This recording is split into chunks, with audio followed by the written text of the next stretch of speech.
more minute because it's 7 o'clock. We're going to wait one more minute. The Spanish version of the book comes out, well, I said September 1st, probably going to be late next week, so it'll be early.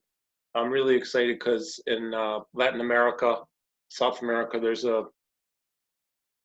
our closest ties as an organization are with Mexico. And Sue is here. Hey, Sue, what's up? And so it's really exciting because it's being translated into Spanish. He's got 2 more chapters to do, and I already have it formatted. So we'll have Kindle paperback for that, which I'm very excited about. Of course, we'll be doing this same webinar next month for people in Latin America. Of course, in Spain, we hope it sells there. But also the audio book comes out on Audible probably late next week. The recording is done, and it sounds so good. I'm not doing the talking. That's why it sounds good. Because I'm weird. I have speaking tics. It's one of the things when I'm in front of a group of people, I usually do better. But if I'm behind a microphone, I don't do so well. It's all up here, I know, but whatever. And I really don't want to penalize anyone. I'm going to wait one more minute, finish up my espresso. We have a lot of cool stuff we'll talk about tonight. Some of this stuff you have seen, and some people know why it's good for us. We just know it's good for us. Then other people, you see their eyeballs light up in the workshops like, oh, so this is why we do like 2 or 3 things at once, or we stack things and we'll go over it tonight. It's like, oh, that's why. And then people start to get creative, and that's where the mojo really flows. It's really excellent. So I think we're going to get moving.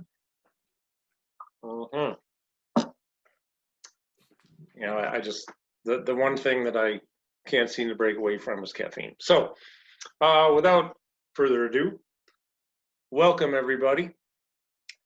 First and foremost, I'm glad you're with us.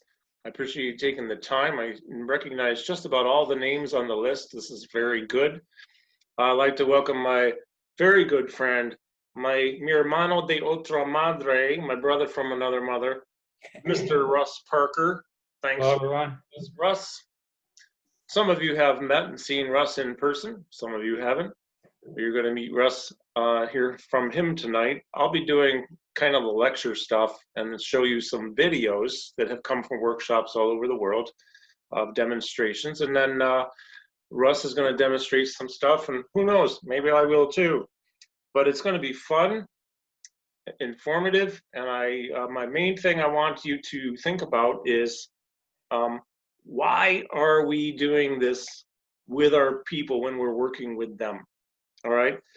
Well, cognitive training it can be done with anybody. Okay.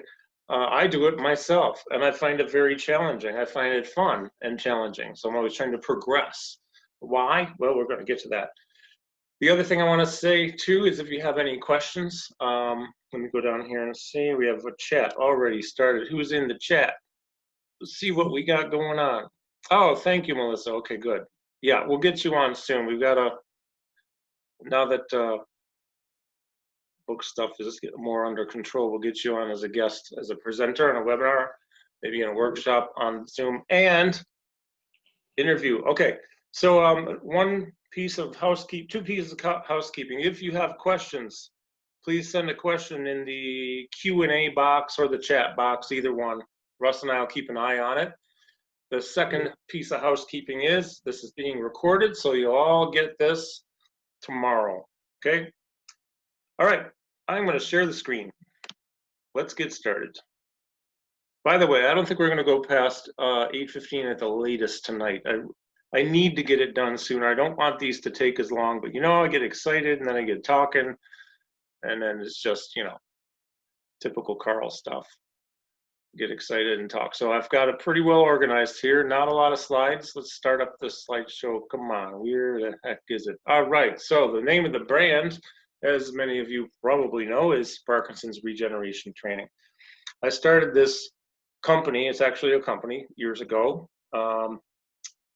The idea behind the intention is to regenerate, so regeneration being regenerating a quality of, improved quality of movement and life.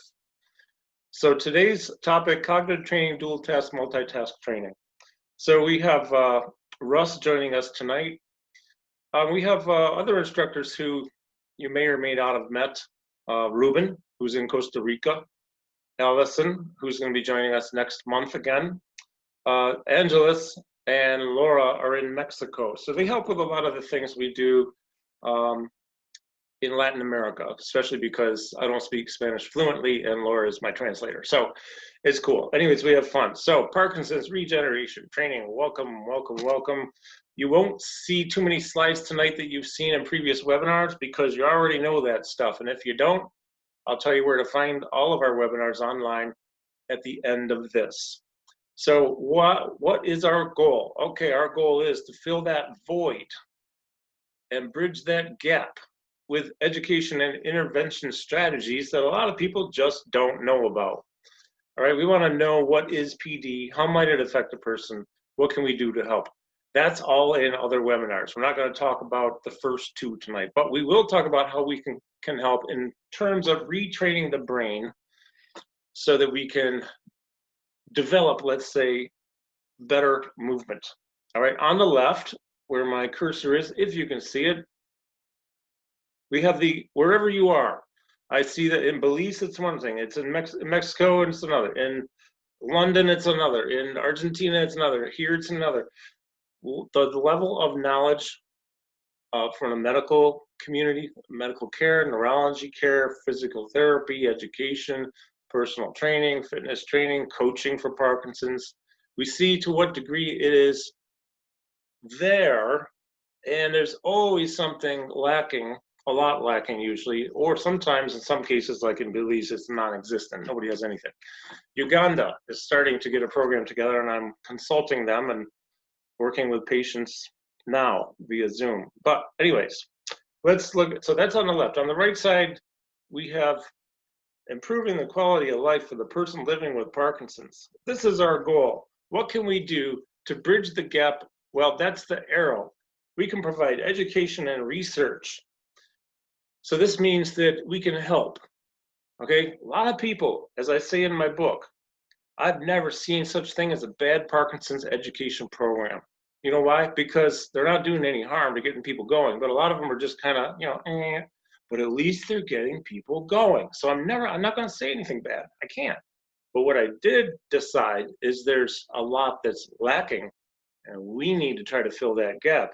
As a matter of fact, if you've been around me long enough, you know I don't have as much information as I want in my program because I figure there's always more to learn. So we can help, all of us. Let's move forward. I am going to plug the book real quick, please.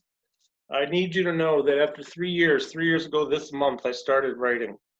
I wrote it twice, and I pretty much hated the two first versions. So a year ago this month, 1 year ago, I started up again, kept a lot of stuff, reorganized it, and added a ton of stuff, like 460 or 80 pages of, it's a big book, but it's an easy read.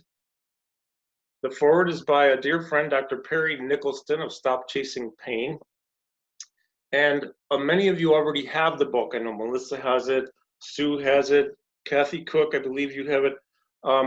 We have contributions from experts, doctors, movement experts. Russ Parker is in this category. He's also in the other category of people who are living with Parkinson's who delivered inspirational stories. So in between chapters in the first 3 parts of the book, it's a 4-part book, we have words of wisdom, motivation, and thought-provoking things. So this book is, you can go to thepdbook.com. All right. Hey, Carl? Yeah. I'm gonna jump in here and do my real quick additional plug. Oh, sure. Okay. Thanks. I've been working with Carl, for it's been like 2.5 years now. I'm a personal trainer. I think I know a good deal about human movement, and with all this learning I've done alongside with Carl and a lot of his associates, I still find this to be packed with additional stuff for me to learn. So that's coming from somebody who has Parkinson's and who does this training with other clients. I'm going through this, and it's just chock full of information. Even if you've been through this a lot, there's something for everyone to learn, I think. Thank you. Thank you. You know, I don't know if I mentioned this, people. Russ not only is a trainer and one of our instructors, but he does live with Parkinson's disease. So, I mean, he knows what it's like, his experience of dealing. So, you know, I don't have it. I don't know that. I don't know what it's like. I just know what I know. So I feel really lucky to have you there, brother. And people love what you do. But thank you for that, because, you know, I put everything I had into it. And, you know, there's a support website that comes with it. And there's a nutrition chapter on there now. It's not in the book, but it's on the site. So if you have the book, you know, the site's referenced like 50 times at least. I want to tell you how it works, just so you know where the money goes. It's $35 for the paperback. It's pricey, US dollars. I know it's a lot of money, but you get a lot of information and you can use it for yourself. And if you're a professional, you can use it with all people. They don't have to have Parkinson's. I use it with my mother. I use it on myself. I use it with my wife. So it's applicable to all people, especially this particular webinar, because retraining the brain, we all have a brain, right? So we can work to retrain it. And I have so much new information I'll be doing on another webinar that comes from another thing that I'm studying right now from Dr. Stanley Huberg, I think, at Stanford. Oh my gosh, it's just blowing my mind. It's $35. It costs $22 to put it in your hand. It's an expensive one to produce because of all, you know, the pages. But the $13 in profit, and of course we charge 27. I charge 27 on Kindle, and we make, I think it's, yeah, it's $8. Make $8 profit on that. It all goes to nonprofit that my son and I started, and my wife's also on the board, Parkinson's Global Project. So we've already been able to send funding for many families in Mexico, some in South America, some in the US, and a little bit in Uganda we'll be sending soon. So I just want you to know that the money you're investing in yourself, because you'll get the book. I'm sorry, it sounds like a sales pitch. It is a sales pitch, but we'll move on right after this. It's $35.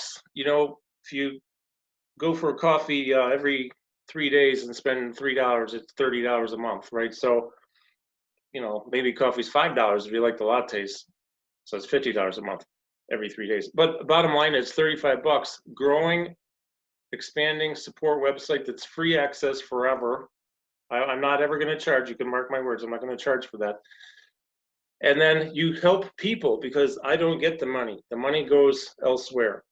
I mean, we control it and we screen people. But bottom line is, please, if you don't have the book, please consider buying it, because you're not only educating yourself, you're helping people. And this difference, just one case, I get a thank you note every single morning for 7 weeks now from a lady in Mexico, Sylvia.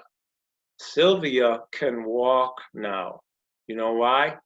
Because the $15 a month she needs for a particular medication makes it possible for her to walk. She has dyskinesia, she has dystonia, she has Parkinson. She's got the trifecta of terrible things. 3 days after she received the money, she was able to start walking because the medicine only took 2 days to kick in.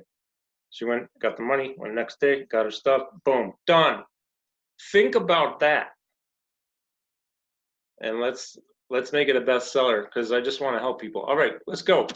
Here we go. What is our most immediate and primary concern for the person with PD? Falling. They're at a much higher risk of falls and injury. Number one cause of mortality or death in the Parkinson's population are complications from a fall. Now, I say that as a statistical fact, not to scare anyone.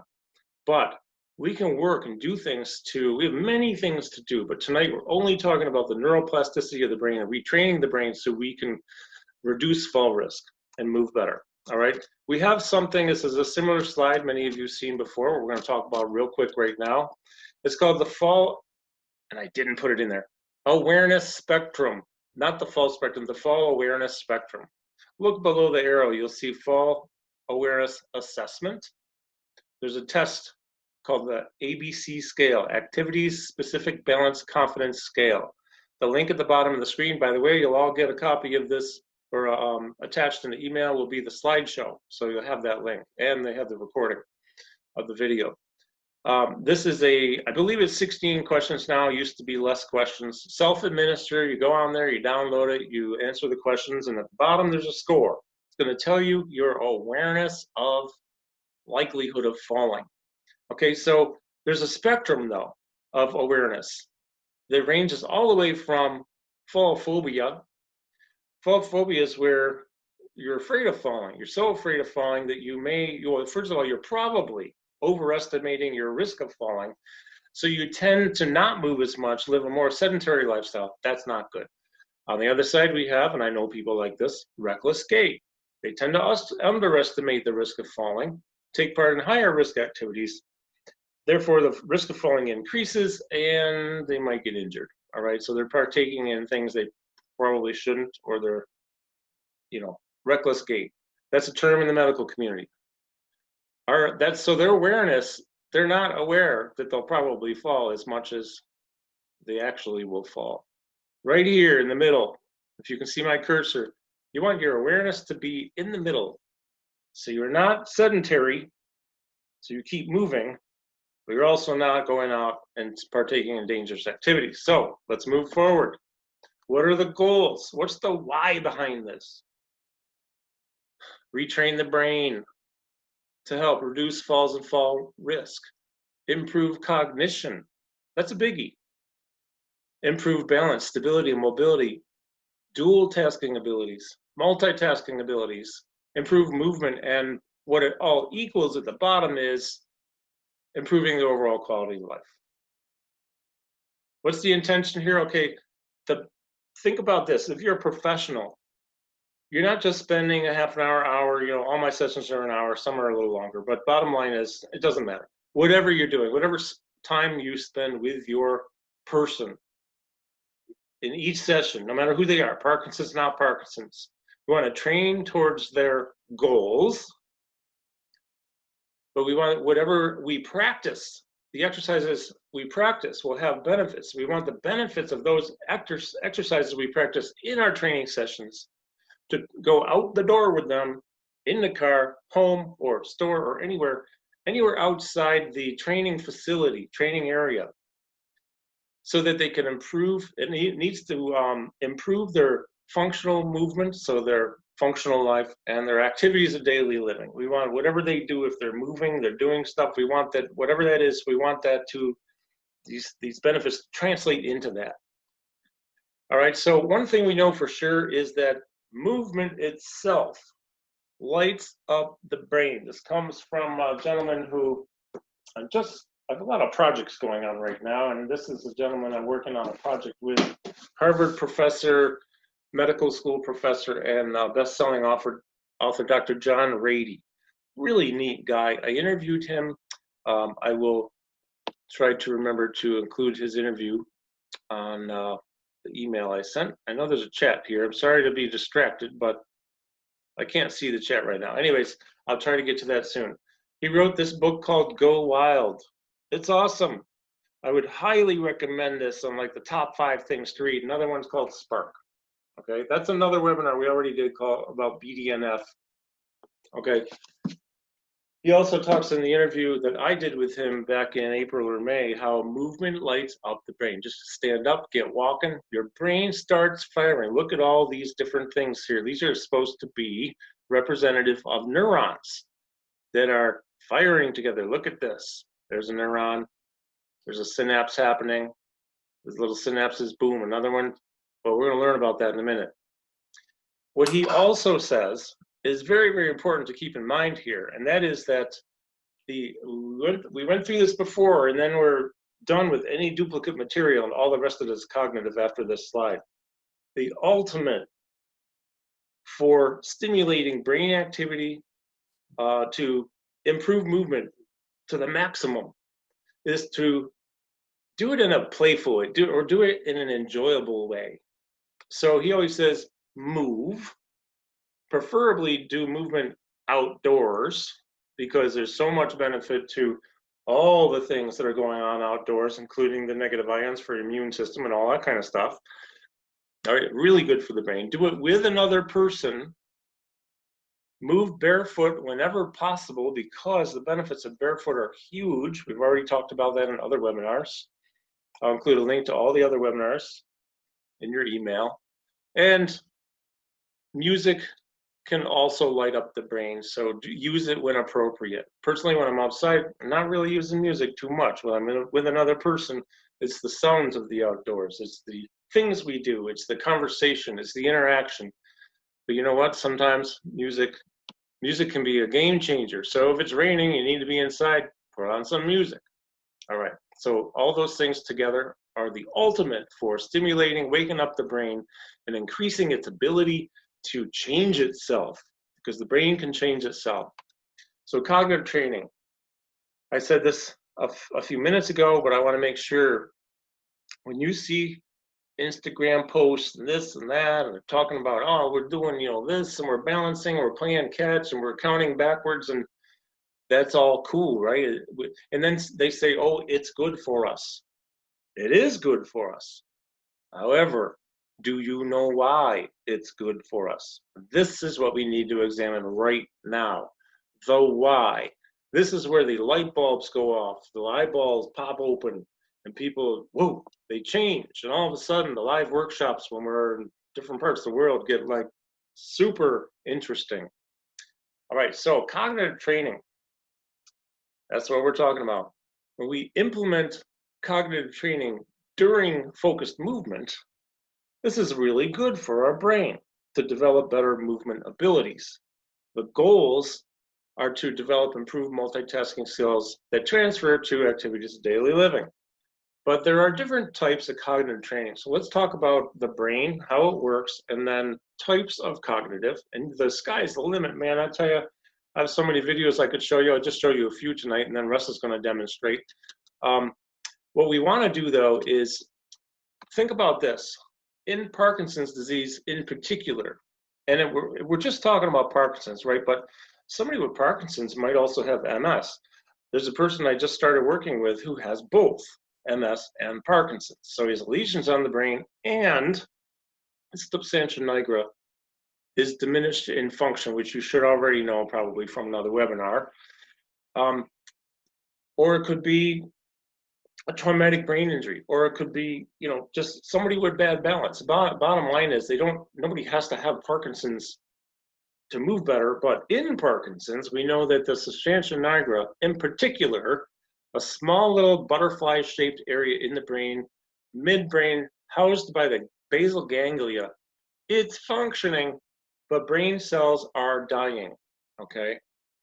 Even though it's still functioning to some degree, we know that it can outsource to the cerebellum, the frontal area, and other areas to help develop them as movement control centers, especially the cerebellum. I just learned recently that's like the primary target area for outsourcing when movement isn't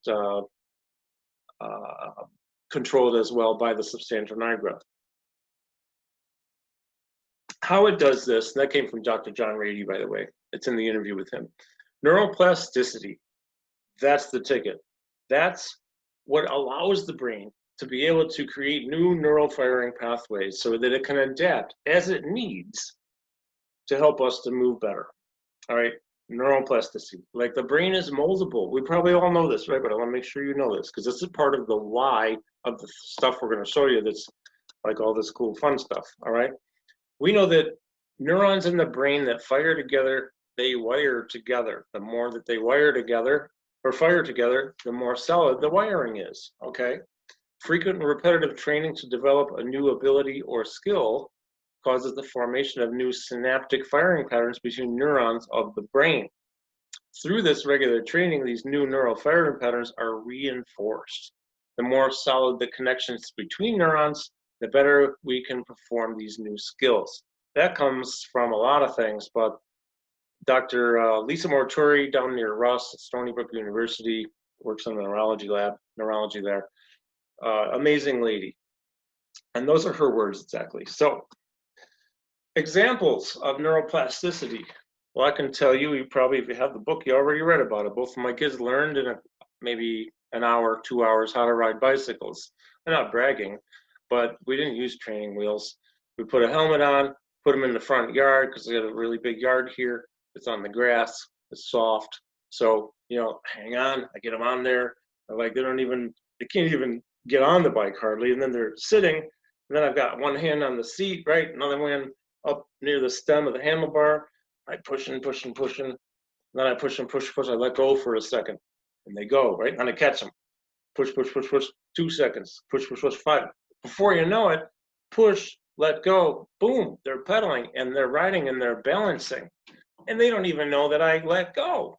Well, here's what happened. That quickly, all these millions and millions and however, billions, I don't know, synapses happened. Neurons fired together. Neurons started wiring together. And as I talk about with John Rady in my interview with him, I described this exact, almost verbatim, the words, because I say this all the time in workshops. Dr. Rady, could I assume that the fact that they were able to ride a bicycle 2 hours later by themselves meant that their brain fired together enough and that quickly made new neural firing pathways? So we'll call them the bicycle riding neural firing pathways. And he says, that's exactly it. So, I wasn't trying to impress him. I want to make sure that I understand how it works, and that's how it works. So that is how fast it can happen. If you learn a new word right now, your brain had to do firing patterns to remember that word. So you practice it, practice it, practice it. The more you use that word, the better.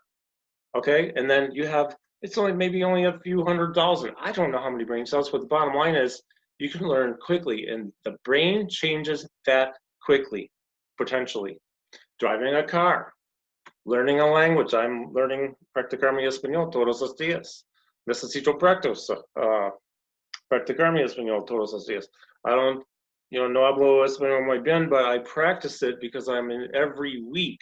I have a support group I work with in Mexico Tuesdays at 11 a.m. So I'm speaking Spanish to the best of my ability, and I'm getting much, much better at it, especially after 8 trips there in the past 2 years. Learning a new skill, learning a musical instrument. If you just go to the piano and you learn one scale,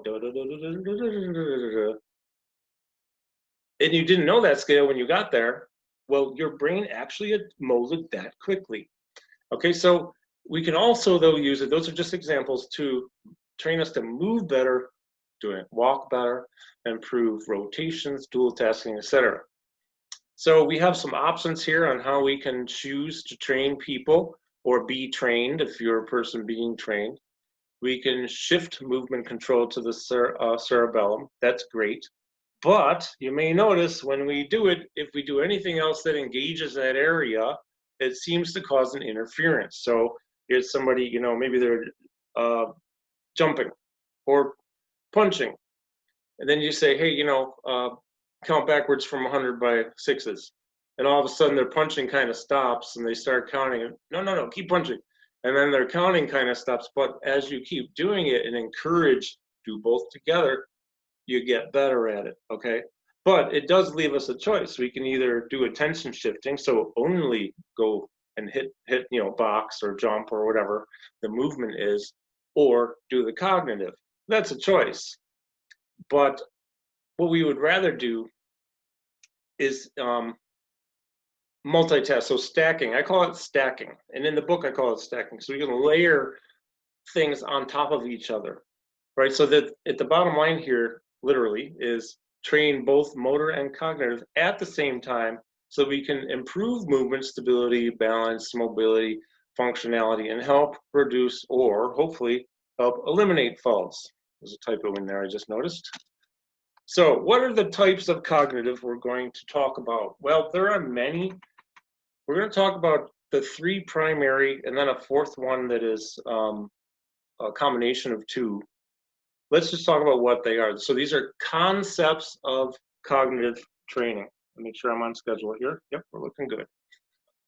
Okay, so while boxing or while doing something that takes full focus, we're talking, you're doing something, meaning movement. We want to train the cerebellum to better multitask, okay? So here's the first type of cognitive training. It's called direct recall. So maybe you have them tell the names of all their friends, family, co-workers, people they know, people where they work with. Have them tell the name of body parts, finger, nose, eyebrows, Achilles tendon, toes, elbow, whatever. Kitchen appliance, toaster oven, dishwasher, microwave, blender, Vitamix, Ninja Vitamix, stuff like that. Makes of cars. I'm a car guy. If you follow my post, I love late 60s, early 70s muscle cars. Mustang, Camaro, 68 Charger with a Hemi engine. Yes. So that is direct recall because you're recalling. We have other types too, which we'll talk about after we do some demonstrations, which we're getting close to. We also have what we call, so let me go back. Direct recall taps into the cerebellum and other areas of the brain in a certain way, so that while you're moving, electrical synapses are happening a certain way because it is direct recall. Now, when you get into spatial awareness, so maybe they're, we have videos we'll show you. They're boxing, punch, punch, punch, and maybe it's two rights and a left, two rights and a left, boom, right, right, left. Now, tell me, how do you get to your house from here? Oh, or how many stop signs are there? Oh, well, I got to turn left down on Mildred Ave, go 2 blocks, turn right, there's a stop sign. Like this. They're thinking spatially, they're having to think of, they're behind the wheel of the car, or they're walking, or they're riding their bike, or whatever. They're telling you a direction, a pathway between one place and another. So that's spatial. That's one type of spatial. We'll talk about just that one tonight. There actually are other spatial too, but then that's like a whole webinar in itself. Training for decision making. So while boxing, maybe Russ is going to do this with you in a while. I have mitts that I use that have dots on the mitts, or tape. Actually, I have tape on the mitts. I think I have green tape on one, yellow on another, and I have R for right, left for L for left, and then I said, I cue them. Okay, left, boom, right, yellow, boom, green, boom, right? So decision making, I gave them a cue, and they have to decide what to do, or maybe it's a pattern, right? It could be a pattern. Green, right, left, yellow, boom, boom, boom, boom. Right? Well, the thing that's fun about that is, as the administrator of these things, it can be really challenging to keep track of it and make sure they're actually doing it right. And a lot of times I screw it up. We also do a lot of reactive training where they have to make decisions. I'll show you some reactive training lighting system that I recently acquired that I absolutely love, and it's been fantastic. But those are examples of decision making. Could progress it and say, okay, when I say left, you hit right. When I say yellow, you hit green. And I'll tell you, that one really gets people sometimes a little bit upset or frustrated. And then they say, you do it. And I'm like, okay. And then they administer it to me, and then they're trying to keep track. They, oh, no, wait a minute. You administer it, and I'll punch, even though it's hard. Because it's actually pretty challenging to keep track of whether they're doing it correctly or not. All right, so that's entry-level, super baseline cognitive introduction to 3 types of cognitive training. Now, let's talk about this again, and we want to make sure that we understand why these things, what's the difference? Well, direct recall, spatial awareness, and decision making each fire up the brain and the cerebellum in a specifically or distinctively different way. Okay, so when you're doing a lot of decision making, there's a reactive component, but they also have to stop for a split second and go with your cue or your group of cues. Spatial, after thinking about going through space. Okay, direct recall, it could be math, it could be, what's the capital of Texas? Austin, spell it forwards. Spell it backwards. Well, name countries you've been to, name cities you've been to, name models of cars, name, the sky's the limit, especially with direct recall, there's so much you can do. So the reason these 3 are, I consider them concepts of cognitive training, is because of how differently they fire patterns together. And the more we do, the more we train people or be trained to develop these skills in each of these 3 areas, the more neural firing pathways are being connected, and the better chances that this is going to help us to function better outside the training session, reduce fall risk, maybe reduce falls, we don't know, but we hope so, and improve movement. All right, moving forward. The last concept we'll talk about is kind of fun. I have 2 videos to show you tonight about this. I learned about it, and I actually can't remember where, but it is in London. I've been there many times. I always teach at a parkour facility when I'm there. If you're familiar with parkour, you know it's kind of cool stuff, right? But we have parkour for Parkinson's when I teach there. So you have an object, you have to figure out, am I going to go over it, around it, under it, or through it, right? So you have a combination of spatial and making decisions. So we'll show you videos on that in a minute. So problem solving is pretty cool. So what I'd like to do now, I'm going to bring Russ in soon, but not quite yet, because what I want to do right now is go into some videos I'd like to show you, and they're not necessarily going to be in any particular order. Some of these are kind of, I'll turn the volume down. All right, so can you see these videos? Russ, can you see this? YouTube? No, not yet. You still have the PowerPoint up there. Oh, darn it. Okay, hold on. Hold on, folks. I'm very sorry. This is one thing about these. I'm not necessarily wait. Hold on. I'm not so good at some of this. How about now? Nope, slideshow's still up there. You have to reshare. Oh, here we go. Here it is. There we go. All right, we got YouTube up here now. You can see video. We're good on that? Mm-hmm. Okay. Just going to take you through a few. In the middle. You see Jerry up there? All right, so you can see the video, right, Russ? Yeah. Okay, cool. So let me just explain in this video. We have them do, I think it's a single leg diagonal jump.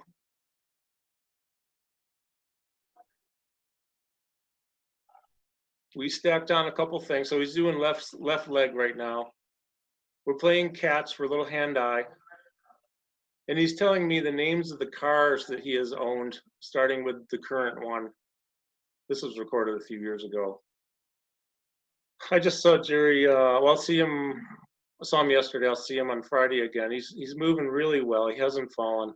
He's doing so well. But we practice this 3 times a week, all this kind of stuff. Here's another one. This was in Michigan. This gentleman's doing what we call the infinity walk. I challenged him to say the alphabet backwards. He's looking at the yellow dot as he's walking the figure 8. So his vestibular and visual system are fired up, and he's saying the alphabet backwards. And he's actually doing a really good job. It's harder than it looks for some people anyway. Oh, definitely. I had one client, you see the yellow dot there. Every time he was supposed to head towards the green, I said, keep the eye on the dot. And whenever I said it, he started walking towards the dot. Yes. Almost there.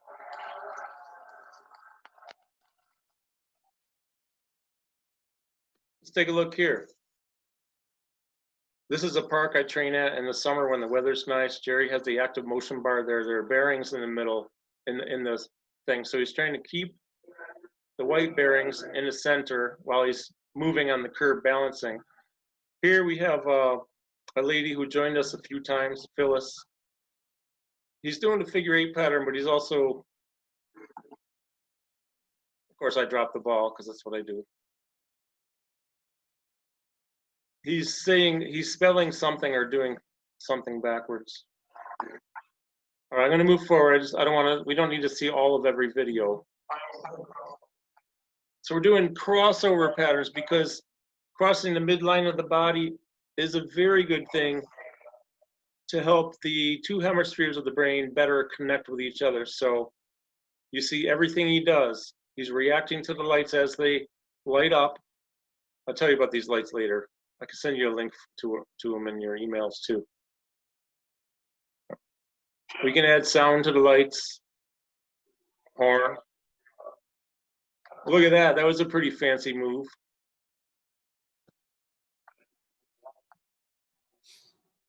Let's keep going with a little bit more. All these things have a lot of cueing in it. So Yeah. one thing you could do is, if you're on your own or whatever, you want to create your own cueing, just create your own little video or recording, make up a whole set of them, and you could sort of cue yourself. Let's see what he's doing here. I'll tell you what he's doing based on what I see. Okay. We probably assigned.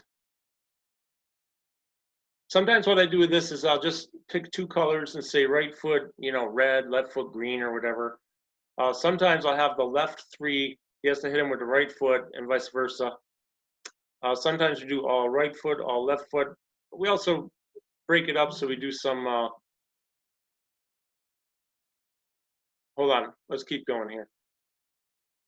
This is a friend of mine who is a very rare form of multiple sclerosis called PPMS. He's using the urban poles, like a Nordic walking stick. Without those, he's not able to lift his legs, but with them, he is able to. So he's just trying to be, we're trying to give him as much reactive training as possible here so he decides, it's a decision. Light lights up, boom, hit it. A lot of times we'll assign colors, though, like I said. And then, of course, sometimes we'll assign the opposite colors to confuse people. Got a few more to show you. Oh, there's the interview with Rady. I didn't mean to have that in here, and I'm not sure why it's here. Okay, well, this means that playlist is done. I'll tell you what, right now, I want to stop sharing, and I want to get Russ here.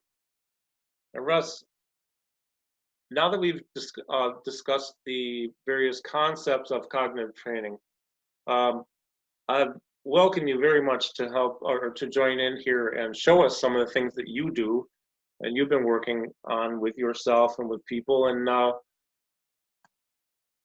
it's all yours, man. I'm going to spotlight this so you're big. Yeah. Boom. There we go. This is one of my favorite parts of training for Parkinson's cognitive training because you could use your imagination a lot. So Carl already explained that it's multitasking, doing and stacking the activities, doing multiple things at once, and then adding to that some recall or some other type of cognitive thing. And you could progress by adding more, activities at once, or you could kind of change around. I think Carl mentioned this too, the cueing where if I say left, you would have to do something with your right hand. So actually, I'm going to give you the first example. I'm going to give you is I'm going to be cueing you to do different things with these agility dots. I'm going to hold them up to the screen. Okay, I have red and green, and this is going to show you how, as we progress, it gets more difficult. And as I said, you could create your own if you're on your own. You don't have somebody in your house to do this with you or whatever. You can create your own cueing just by like making a recording and like doing and just making up things, shout out for things you to do and for you to do, and you have to follow it. So I'm going to hold up these dots and I'm going to start off real simple. I'm just going to tell you, pretend you're touching the dots. Don't hit your computer screen. I don't want to be responsible for you denting your computer screen. So I'm just going to ask you to touch and just move your hand towards each dot that I tell you to touch and the hand that I say. So right hand red, left hand green, right hand red, left hand green, left hand green, left hand red, left hand green, right hand green, right hand red, right hand red, right hand red, left hand red, right hand red, left hand green, right hand green. Okay, so that's cool. That's just, and I've had to actually make that simpler. Sometimes I just tell them to touch the dot and they can do it with whatever hand they want. So now as we progress this, now when I say right hand, you're going to touch with your left hand. Still going to touch with the color I say. So we're going to do that now. So whenever I say right hand, you touch with the left. When I say left hand, you touch with the right. Right hand green, left hand green. Right hand red, right hand red, left hand red. Right hand green, right hand red. Right hand green, right hand red. Right hand red, left hand red. Right hand green, left hand green, left hand red, left hand green. Right hand red, left hand green. You know Okay, how many times I screwed that up? That's a good one. so that's just an example how it could get progressively harder. And like I said, you can make it as simple as you want. You can hold up, if somebody's having trouble telling left from right, you can just hold up one dot and just say left hand, right hand, or what, whatever, Yep. whatever it is. So it's actually kind of a good assessment tool on at least a portion of the your cognitive ability that's going up on in your brain there. Another quick one we'll do. Now we're going to do something where we'll add in some recall, and I'll give you instructions also it's not recall, I'm just going to ask you to spell words. But let's do the physical thing first. So what you're going to do, hold on a second.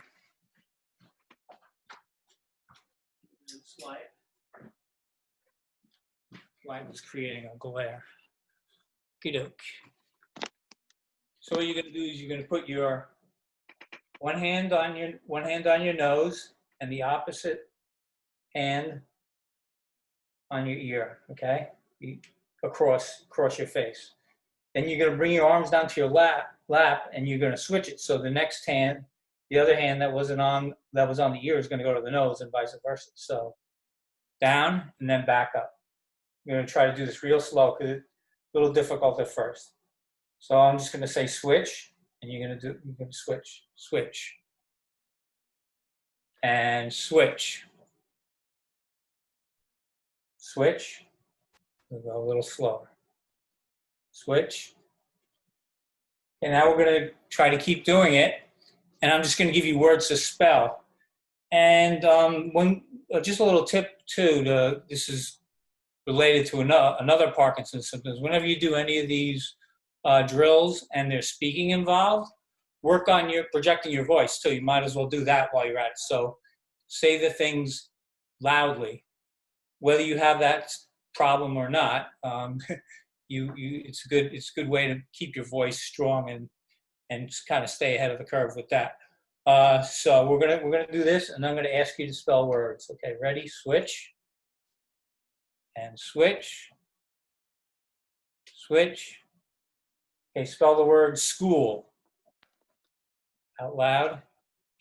I can't hear you, but now spell it backwards. School backwards. I'd say it, but I don't want to. They can only hear us.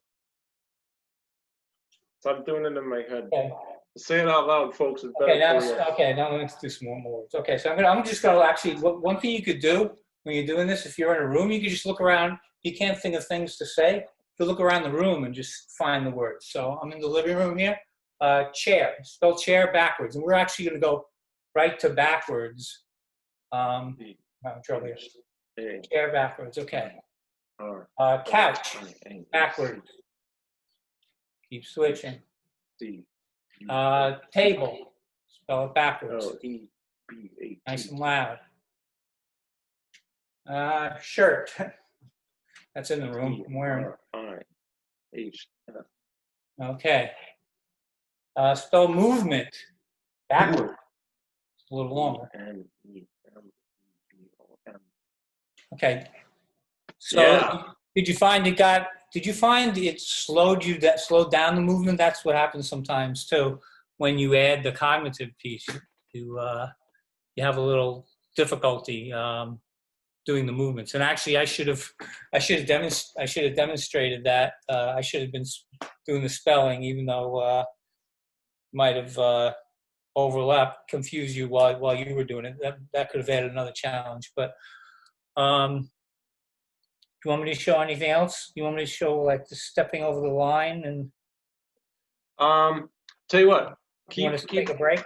Yeah, keep that in mind. And then what I'm going to do is show some more videos, just quick little clips.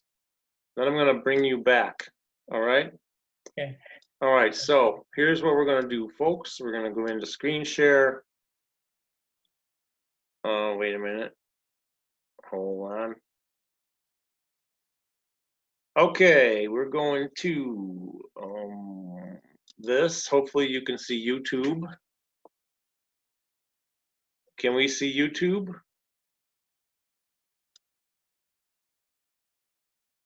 Russ, can you see YouTube okay on there? Yes. Okay. Sorry. So we're going to have a random thing here, okay? But it all involves cognitive to some degree, or maybe a lot. This is a group thing we do, okay? I want to explain it before. I learned this in San Diego. Allison was with me, one of our instructors, right, who you'll meet next month.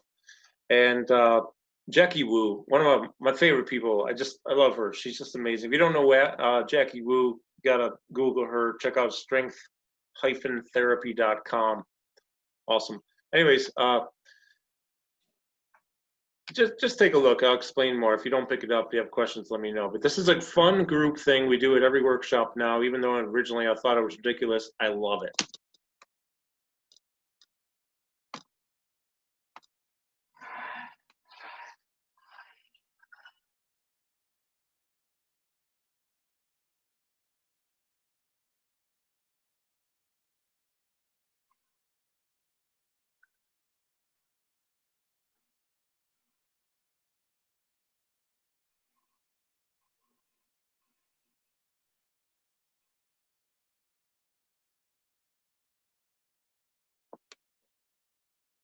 So what happened, I want to explain how we made this just a little more difficult, okay? What happened was I'm in the yellow shirt there, the guy with the belly, but I lost my belly since then. Anyway, so I started as saying, I'm going to do a movement. It's going to be, I always start with the same one. It's nose, nose, and then everybody does it, nose, nose. Then the lady to my right did something. I don't know what. Could have been shoulder, shoulder. So then we all go nose, nose, shoulder, shoulder. Then the next person comes up with a move. It could be squat, right? So then we go nose, nose, shoulder, shoulder, squat, right? So we had just done the whole thing backwards. We did it. So we're going around it. And I associate, like many people do, the movement with the person I see. Okay, we go around and around until we get to the last person, who's the gentleman on my left, whatever he did, and then we're done. Then we do it backwards. Okay, so we start with whatever he did, go all the way back around, and then end it with nose, nose. Now we're going to switch places, and I'm not sure how much of this is in here, but it makes it more difficult because now you have to look at the person and figure out what movement did they do, but you're going in the order of the circle, right? So it changes the order of things. Let's see what happens.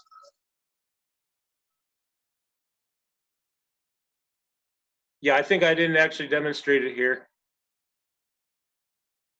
I think I ate too many pork chops that day. So anyways, let's move forward with, oh my gosh, what am I doing?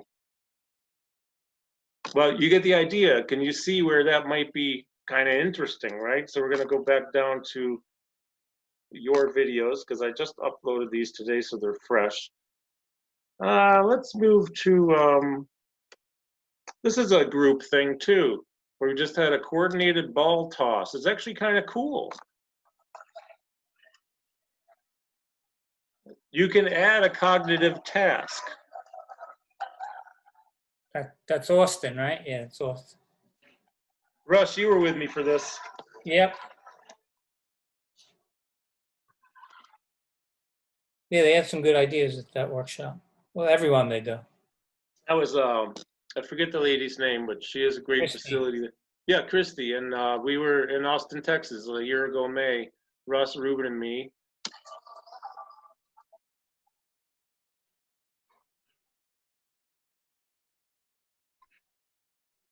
I think she was, I think that might be something you were going to talk about, Russ, but hold on. Let's just move forward just a few more of these. Because, you know, there's some really cool stuff that can be done. Let's look at a couple of the other, I thought these would play right through like in a list, but apparently they're not doing it. So now we can add another challenge. And this is a short video, but it's kind of cool. This was also Austin, Texas. They used a jump rope, cut it in half, put half a tennis ball on the end.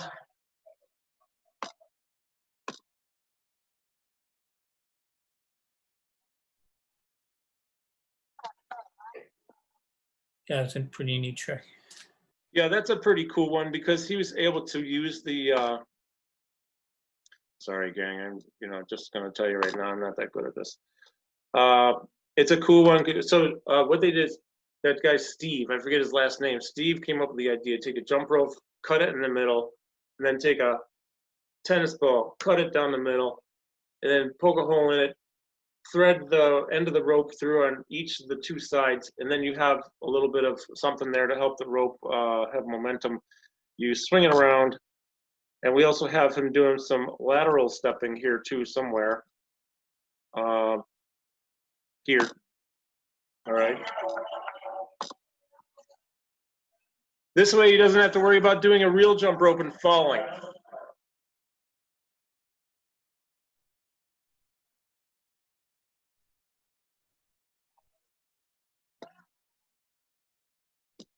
So it's an example of a movement that can be done that helps to challenge the person, but you can stack on some cognitive training. I want to show you a couple more things that are really cool, and then we'll have Russ come back in. Let's see. What's something really cool that we like to do? How about, for some reason I can't see that. Okay, we already saw that. Let's go into this here. We did this as a recorded at Russ, the YMCA by Russ. So Russ is with us, Huntington, New York. Reactive training.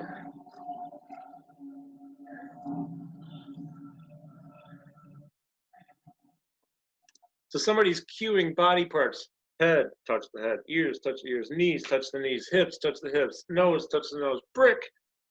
And there's somebody on the opposite side of you, so whoever gets the brick, well, they win because they got the brick. And it's a fun game. It's a fun thing to do.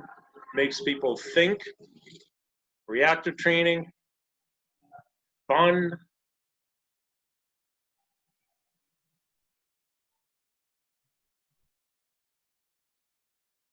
See if I win this one.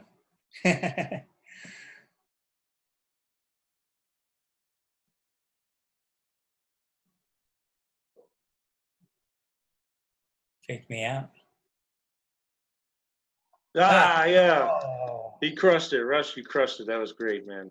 Let's just look at a couple more, and then we'll get Russ back on here. I promise we'll be done by 8:15. Okay, folks, here we go. I want to show you just a couple more things. The reactive lighting training system is really cool. This is another person I work with. No Parkinson's, no nothing, but it's reactive training. So we have her using her feet and her hands. I have animal sounds going on this because you have different sounds you can choose. But it helps when you have sounds coming from down below on the ground versus up. It helps to react a little more quickly. You have two senses involved. You got sound and visual. Oh, that is Jerry. Okay, yeah, that's Jerry. And Jerry, we're going to look at it again. Jerry is the first person I ever worked with who had Parkinson's, who kind of is responsible for a lot of what I do motivationally anyways, and trying to help him. So it's cool, right? So he has to think, he has to react, try to get as many. And the app that controls this, keep track of everything. It's really, really cool. I've used it in many different ways. For example, show you a couple more, and then we'll have Russ come in. My friend Sri, we like to do this thing with her where she's planking and reacting. So this is a great core exercise and also some reactive training. This is probably not assigning a hand to a color, but just all out, how many lights can you get? You got the horn sound going on this. I put Velcro to the mat so they'd stick better and not roll around, because they roll around if you don't do that. So good reactive training while you're doing some core. And remember, people with Parkinson's, I always say this, and I don't want to sound ridiculous, but people with Parkinson's are people too. A lot of people with Parkinson's are highly functional, okay? So challenge them. Don't be afraid. Just be aware of the likelihood, maybe where they fall, and the likelihood of where they are in the likelihood of falling. We're spelling words here, and we have that that thing that hangs from your head with the ball. There we go. I love that. This is the CT Max. Actually, unfortunately, the company went out of business, but so he's moving. You can make one of those just by taking agility dots. Yeah. Writing letters and numbers on them. Yeah. Put them in a pattern. Yeah.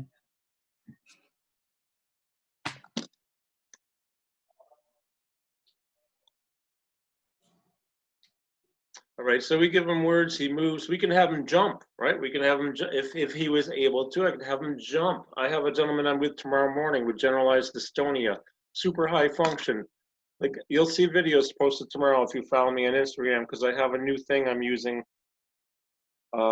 that's really cool, which I'll show you maybe one more video, and then we'll get Russ here. I'm just trying to give you an idea of, oh, we got to check out, hold on. I'm really sorry, gang. We have to show you the videos of London. And please forgive me. I'm going into the list because you've got to see the problem solving, which are videos from parkour in London. And I'm going to get to it. Oh, wait. Here, wait. Here we go. I forgot. So when you buy the book, you get access to a support website. So this is how it's set up. There's 19 chapters in the book, plus we now have a nutrition and PD, right? So there's nutrition and PD there, written by a doctor in Monterrey, Mexico. So here it is. We got a whole chapter on that. That's really cool. I'm not gonna let you see it, gotta buy the book. Anyways, you get access to this, and I'm always adding things, right? For example,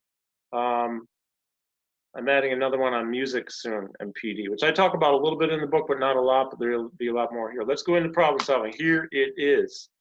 This is London, Omotola Thomas and Ian Frizzell. If you follow them, you know they have great, well, he has a great blog. That's Ian. He had DBS. He had trouble going through doorways. So we had him going through these, like he had to decide right here. Over it, under it, around it. He couldn't, well, he went under the top part, but not under the entire obstacle. So he decided to go under. He could have gone over the top or around it. Well, actually, he's going through it, I guess, right? So he's going through it. Something that he struggled with very, very much, because if you know, sometimes the surface change on a floor or a doorway can cause, because of visual contrast and depth perception issues. And look at this. When we first, you don't know, because that day you couldn't see him. You didn't know that day he couldn't do that day. So after about 10 times of doing it, we had trouble getting him to stop doing it. So here's Omotola Thomas. She just turned 40 the other day. She's had symptoms since she was about 30, and she was diagnosed 3 or 4 years ago. Amazing lady who lives in England, originally from, I think, Uganda or Kenya. So she had trouble also going over walls and through things. So look, watch this. She's going through the frame. Watch what happens next, though. She went into full beast mode on this. We have her spelling words during this. You can't really hear her.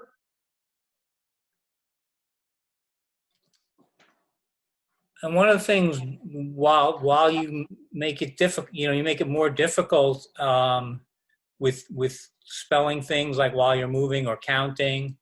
What that's doing, as Carl said, is it's creating more, you're firing up the brain more, and it's creating more neural connections. And that could help also with things like freezing. Because by making it more difficult doing that cognitive stuff while you're moving, it helps really strengthen those neural patterns that, help you like stop and go. And we might as well show this too. I just want to show real quick. You're right, Russ. Thank you. I'll just show you one video instead of two because they're both the same concept. This was recorded in Detroit. This gentleman has Parkinson's. That was his Rocksteady coach, who when she showed up, I have to say, Rocksteady has a great program. The thing that I found with many of the trainers is they don't know the why. And this lady, I'll tell you, when she heard this, she just lit up and came up with all kinds of cool stuff. She has great combos here. She's cueing. And he's telling us how to get from here to his house. watch how when he's cued to start telling us something, he stops boxing and we have to get him to keep doing it. So that's going to happen, but eventually people usually get better. So here you go.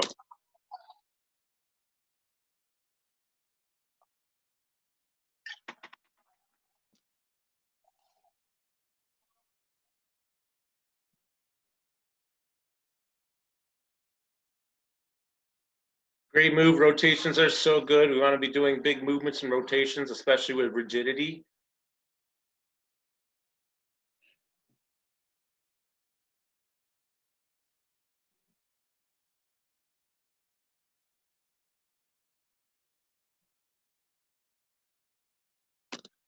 All right, and then I think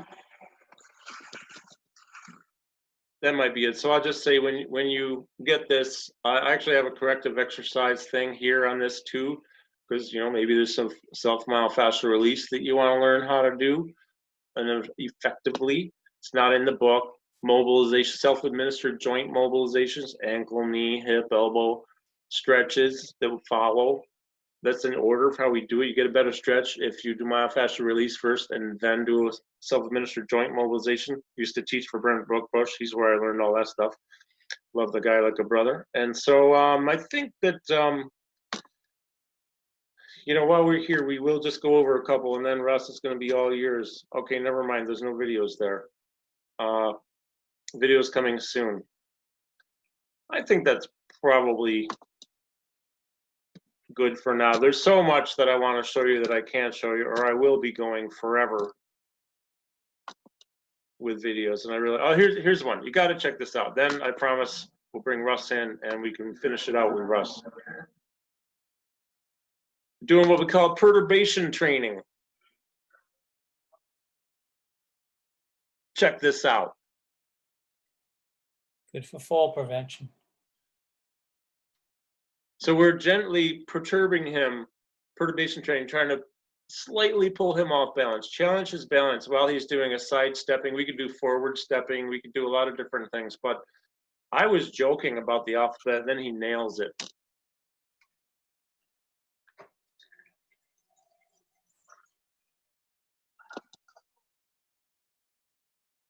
I mean, that was really actually quite epic that he did that like that. We already saw that. We saw that. We've seen, we'll do a little bit of stuff. Sorry, I lied. I'm a liar. I forgot I had my slide up ready to go. This is Jerry on a wobble board playing hand-eye coordination during balance.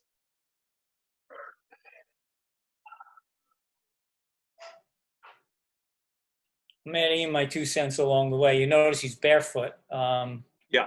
Try to train as much as you can barefoot, because that's, again, enhancing your awareness and waking up your nervous system. You want those feet to feel the ground, and putting them in cushiony shoes kind of disables that sensation. He was doing some cognitive skill. I couldn't really hear what it was, but that's it. So I'll tell you what. I'm going to go and hold on one second. I'm very sorry. Slideshow. Do you see? Do we see a slideshow now? Nope. Okay. I apologize. Well, I tell you what, there isn't really anything I need to show you anyway. So I just want to just sum it up by saying this, and then I'll have Russ do some things. The more things you can come up with to do, and I'll tell you that the workshop with Melissa that we did in Alameda, California, that was a really good one because Melissa's so creative, and I just want to give you credit for that, Melissa. You're awesome. We learn stuff from people when we go. So a lot of stuff you see, I mean, pretty much came from other places, but we get creative, and that's what it's all about. Find out things your people like to do, and then bring it into their in a cognitive way. If I like muscle cars, tell me any muscle car, and I'll tell you a history of it. I'm the guy. So I could talk about that all day. It might be too easy for me, as a matter of fact. So challenge me with something else, but have me doing the movement, hand-eye, rotations, while I'm thinking and reciting things. And the more we do it, the more these firing patterns are created, the better chance it's going to transfer into activities of daily living and functional movement and reduce the risk of falling and improve movement and quality of life. Russ, I'm going to spotlight you. Take it away, my friend. Okie doke. Before I get started, I'm going to give you 4 things to remember. No cheating, don't write it down, and I'm going to ask you to name them back a few minutes later. Green, rock, 4, and rectangle. So those are 4 things I want you to remember. Green, rock, 4, rectangle. I'm going to ask you that later. Okay. You saw the video of Jerry throwing the ball back and forth. So we've done a lot of stuff like that with throwing the ball. Not everybody has a ball with them. So you could also do, you could just add in an arm movement. And I'm gonna put a line down just using a strap. You could use tape. You don't need a line. You can just step forward and back. So what we're gonna do is we're gonna step forward and back over the line. That's one task. Forward and back. You could do this sideways too if you want. So I'm gonna do forward and back. And then let's add a hand thing to it. So every time I step back, I'm gonna clap. Now let's alternate. 1 and 2. Awesome. Okay. Now let's add something cognitive to this.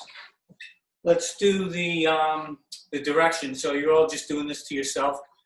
Pick the starting point. It could be your house, and you're going to do directions from your house to your doctor's office, to the gym, to a store, whatever you want. So pick something now. Okay, start going forward, back to back. Take the clap in.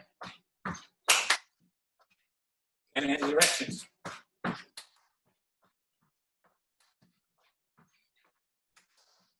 I'm going to do my house to the gym.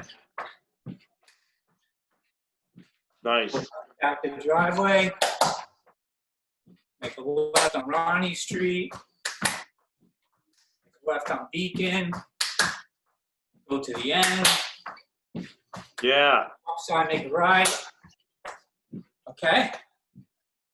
Awesome. I love that. You can do the whole thing.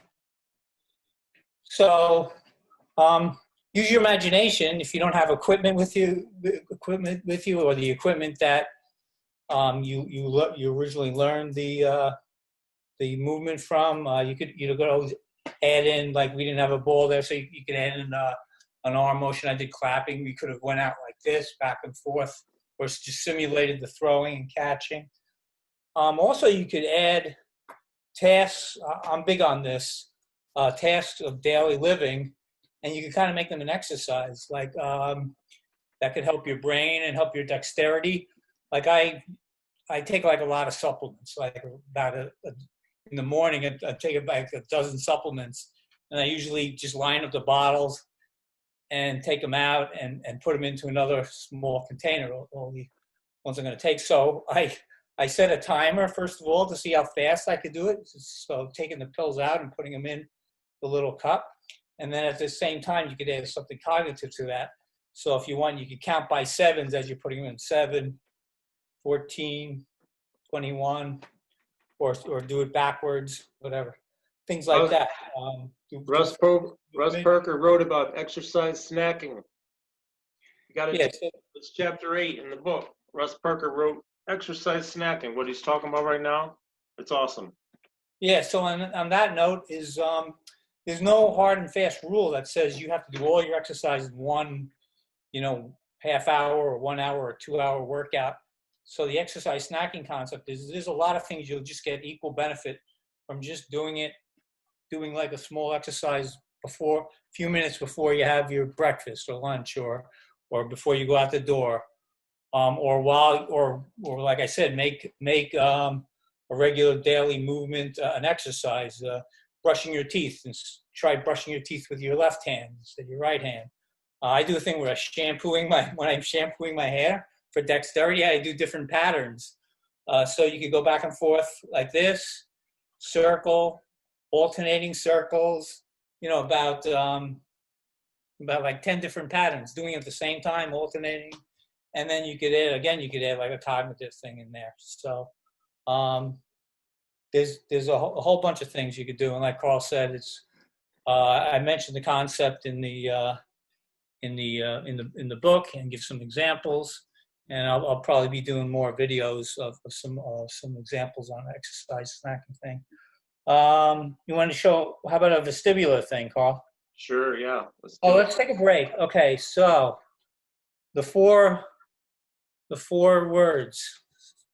Anybody want to volunteer to type them in the chat? Give you a couple minutes. I only remember 2 of them. I waited a while.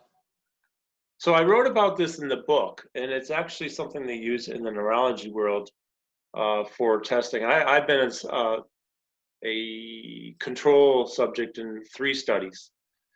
Actually, no, 4 now, in Hershey, Penn State with Dr. Shumei Wong. She's awesome. And one of the things they do is they have a list, like 10 things or 12 things. It was 12.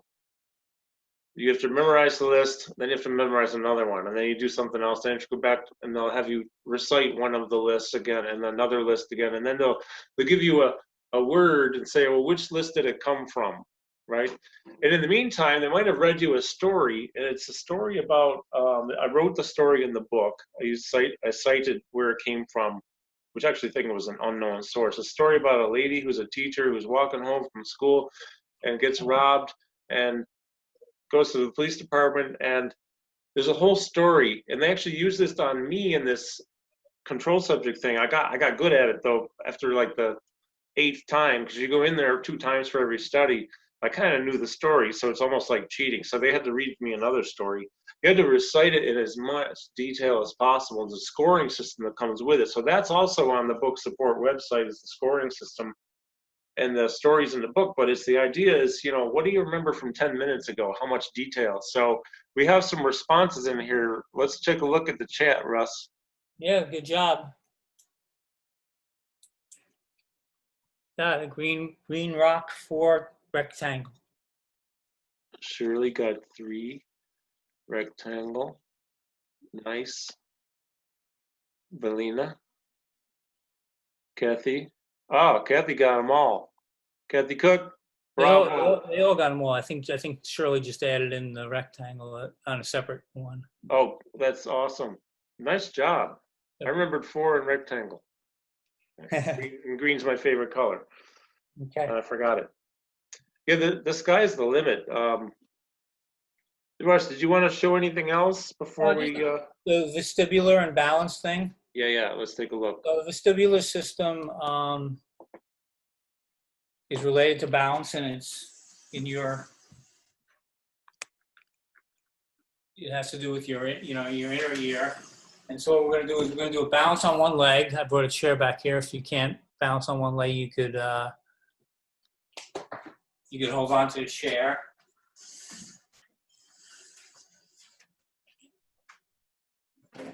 And if your vestibular system is working well, a lot of times you can move and move your head at the same time and move your eyes around and not get off balance. So this kind of works that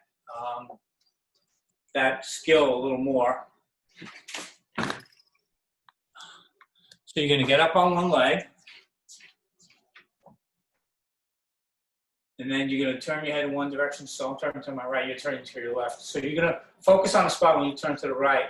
And let's count. Let's start just counting by 7. 7, and then stay balanced on the same leg.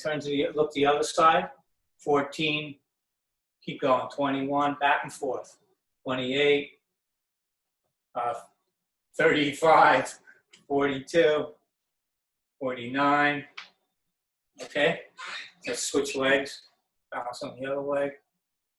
If you can't balance, you could actually, instead of holding on, you could just do what's called a kickstand, where you're just touching your toe down lightly. So let's go backwards, starting from 108 by sevens. I love it. 101.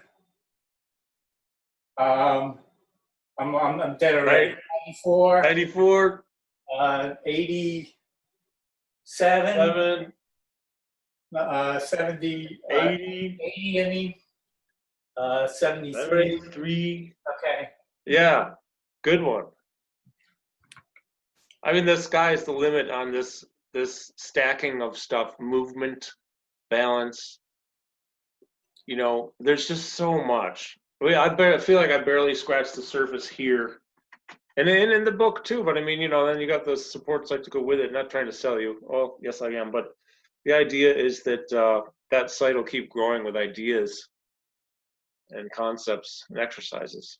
And try to make it fun, especially if you're a trainer. If you're doing this, like you could turn the like a boxing drill into kind of like a Simon Says game. Yeah. You know, you could say you know, jab cross, which is like a 1-2, but you add to it go. You say the word go. So in other words, just like Simon Says, you're only supposed to move when you say Simon Says. You only do it when I say go. So 1. So that's no good. You don't do it. You gotta say go. Okay, 1, go. 1, 2, go. 1, go. 1. Okay, you weren't supposed to move. Okay, 1, 2. 1, 2, go.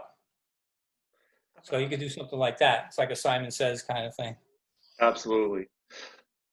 So thank you for that, Russ. I'm going to wind up here in a minute, but before I do, I really want to get back to the screen share if I can figure out how the heck to do it. Okay, so share screen. And let's go to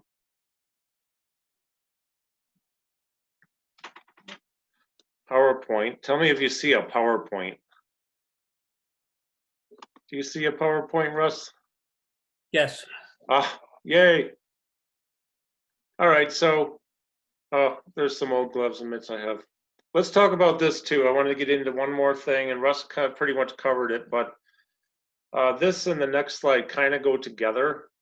But Russ just did a list of words, right? And then you did something else, and then you go back and try to remember it. The other thing too is there's actually a name for this called the Stroop's test. And I completely forgot to bring my iPad into this today so that I could show you, but I just swiped the screen. I actually just got a remote, so I can use a remote, mount it on a thing, and then I can see what's on there, so I know if people are saying the right thing. But for example, this is one of the things they do in the studies I've been in, is you go through a list of words. First you say the word, but then they give you another list, and it's pretty much the same, just the words are mixed up. But you say the color that the word is written in. So green's written in red. So if you do the color it's written, it'd be red, blue, green, yellow, when in fact the words are green, red, yellow, purple, right? So I mean, that's a challenge. It's really, really good. This one here, when we stimulate deeper brain, Russ just did a really nice version of this. One of the most effective ways to retrain the cerebellum as a better multitasker. Oh, I have typos in here with bullet points where they don't belong. What do you know? We want to do a lot of things simultaneously, okay? We want to activate vestibular. Russ just did it. When you move your head, your vestibular is going. Visual. When your eyes are moving, your vestibular or visual system's going. So you could do hand-eye coordination or something. So the eyes are tracking, right? And the head is moving. So you have 2 systems activated simultaneously. Now we could do it on a proprioceptively enriched environment. For example, we could do it on I have a bunch of Eric's pads I'll lay out, and you know, they're not, for a lot of people, not too challenging, but can be challenging because of it's not a solid surface like a wood floor would be, for example. And then stack on cognitive. All right, so you get a lot of things going at once. Bottom line is, we want to be working on strength, balance, stability, mobility, reactive training, which is sort of a form of cognitive. This helps us to improve our reflexive stability. Posture, that's another webinar. Anticipatory stability is another thing that's very important too. Try exercise snacking like Russ writes about, right? So benefits of group exercise in PD, we already saw a few examples, but one of the bottom lines, things about this, the bottom line is it's another way to help manage the disease because you're exercising and you're moving. You know, and a lot of places just do like chair stuff, and I'm not going to say that that's bad, but if that's all your person can do or all you can do, that's okay. Something's better than nothing. But cognition doesn't come into play a lot of times, and then in some places it does. But we want to be moving as much as possible, yet being safe because we don't want to create a risk of falling. Right? So we have to create safety around the person we're with. We want to improve all the things that are listed there, you know, flexibility, stability, balance, gait, strength, cardiovascular health, breathing capacity. Statistically, number 1, 2 cause of death in the Parkinson's population are complications from breathing issues. Multitasking, mobility, overall functionality. Now, there's another thing that tends to happen, and we've talked about this in other webinars, so I won't repeat it too much, but statistically, depression is the number 1 non-motor symptom of Parkinson's. Not everyone gets it, but many people do. And anxiety is statistically number 2. So anxiety will exacerbate movement challenges. It can increase fall risk for sure.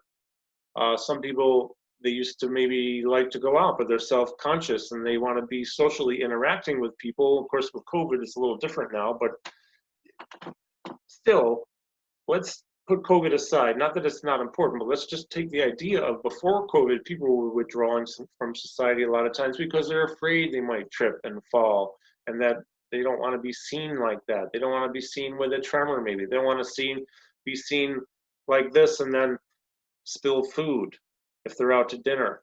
But a group situation can be really beneficial if it's a group of people with Parkinson's, let's say, because they have something in common. They have Parkinson's. They're living with that diagnosis. So this gets them out, gets them moving, gets them thinking, it gets them interacting. And it's so important to be interacting. It's good for the brain. It's good for it's just good for us. Unless you don't like it, then don't do it. But I mean, because there are people who would rather be alone, and there's nothing wrong with that, right? I have my moments when I'd rather be alone, but I'm generally a pretty social guy. I will say again, just one more time, I'm sorry, I just that I believe, based on the feedback in the book has been so good.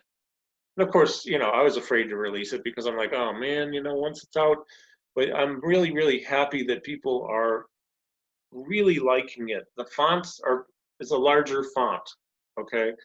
Because I need that. I don't like small fonts where I have to squint. I lose my place more easily. I'm a bad reader. I'm an audio guy. But the font is larger. I wrote it the way I talk. If you know how I talk, when you read this book, you're going to hear my voice. Now, we have a lot of people who contributed, so that's the way they write. But it's a pretty easy read, and it's for anyone and everyone. I mean, my sister is reading it. My mother read it. She knows nothing about Parkinson's. And so now she knows a lot about it, but the bottom line is I wanted it to be easy. Oh, you're welcome, Kathy. You're welcome. Thank you very much for being so patient, because you ordered it like 2 years ago, and I thought I'd finish it last year, and it was just, you know. Somebody's also asking if they could share the Kindle version, or is it just for one device? I don't know how Kindle works. Honestly, I don't use Kindle because I don't read electronic things well, so I don't know. It's probably for one, you would think.